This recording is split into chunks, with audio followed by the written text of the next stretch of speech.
When training as a cyclist, we only need to consume around 1 gram of protein per kilogram of body weight per day, and for most riders not calorie restricting, eating a varied diet, this requirement is easily met without the addition of branded supplementation. Before I cycled, I'd bought into the protein marketing train, and its effect would only become the weight I would need to later lose in order to slay mountains at 5 watts per kilo. And in the process of training for that, I never gave protein a second thought. The point being that my performance has never suffered because I didn't monitor my protein. This is not the case for iron. 2 years ago, I'd hit a hard plateau in my fitness where no matter how much I trained, I wasn't reaping the gains in performance and could get no closer to my 5 watt per kilo FTP goal. I blood tested and found I had hematocrit of 36%, outside of the male healthy range, and a classic case of athlete's anemia. Once I paid attention to the absorption of iron in my diet, I was able to train to my potential, eventually hitting a 52% hematocrit and a 5.2 watt per kilo FTP at my peak. Iron is a critical mineral your body needs in order to bind and transport oxygen. Every red blood cell requires 4 atoms, and if your body doesn't have adequate iron to meet the demand from the workload you inflict upon it, this leads to abnormally low levels of red blood cells, meaning you'll reach your threshold exercise much sooner than you should.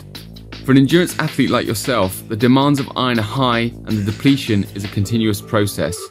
Hard, intense training to adapt your body to become stronger actually stimulates an increase in the number of red blood cells and small blood vessels, yet further increasing the physiological demand of iron. Failure to replenish and depletion will eventually result in an iron deficiency anemia or athlete's anemia, a condition under which your ability to manufacture hemoglobin and red blood cells is limited, and the number of healthy red blood cells or the availability of hemoglobin falls below the body's physiological needs. Basically, hello hard fitness plateau, or perhaps even long-term illness. Your diet will eventually determine the quality of your red blood cells and thusly your performance. As an athlete with an existing iron level within the healthy ranges, ideally you want to be consuming 14 to 20 milligrams or 8 grams minimum of iron from your diet per day in order to perform optimally. There's a strong temptation to want to turn to iron supplementation, but to adequately meet your need from your diet should be no problem. Just make sure that you're not in a caloric deficit and you look to maximize foods high in iron, and be patient. It can take up to 8 weeks to see an uptick in your ferritin scores.